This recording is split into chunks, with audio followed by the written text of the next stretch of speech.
Romans chapter 7. Now, dear brothers and sisters, you who are familiar with the law, don't you know that the law applies only while a person is living? For example, when a woman marries, the law binds her and her husband as long as he is alive. But if he dies, the law of marriage no longer applies to her. So while her husband is alive, she would be committing adultery if she married another man.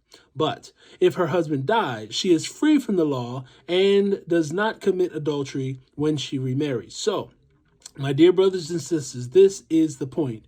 You died to the power of the law when you died with Christ. And now you are united with the one who raised from the dead.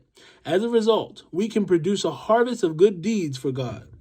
When we were controlled by our old sinful nature, sinful desires were at work within us, and the law aroused these evil desires that produced a harvest of sinful deeds, resulting in death.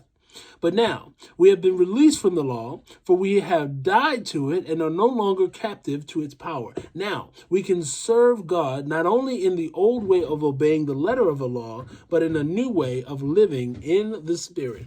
Verse 7.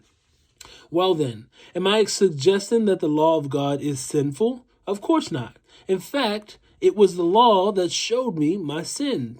I would have never known that coveting was wrong if the law had not said, you must not covet.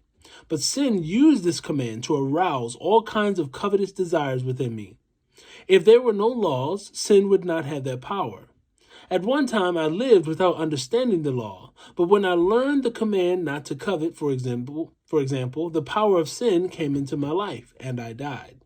So I discovered that the law's command, which were supposed to bring life, brought spiritual death instead. Sin took advantage of those commands and deceived me. It used the commands to kill me.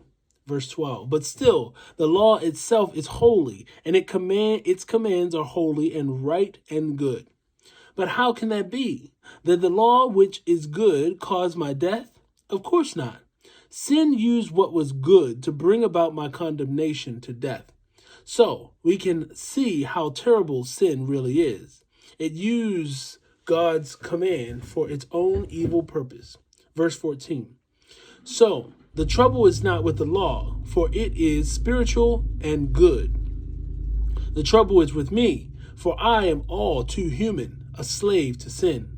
I don't really understand myself, for I want to do what is right, but I don't do it.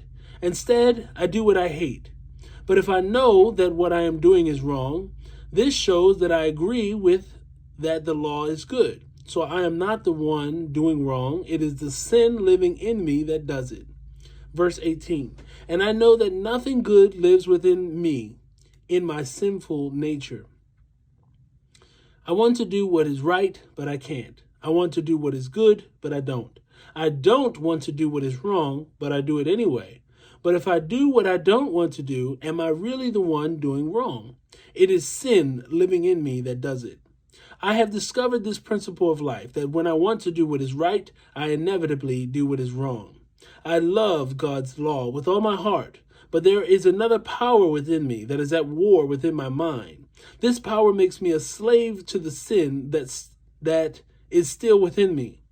Oh, what a miserable person I am. Who will set me free from this life of this dominated by sin and death? Thank God. The answer is Jesus Christ our Lord. So you see how it is. In my mind, I want to obey God's law, but because of my sinful nature, I am a slave to sin.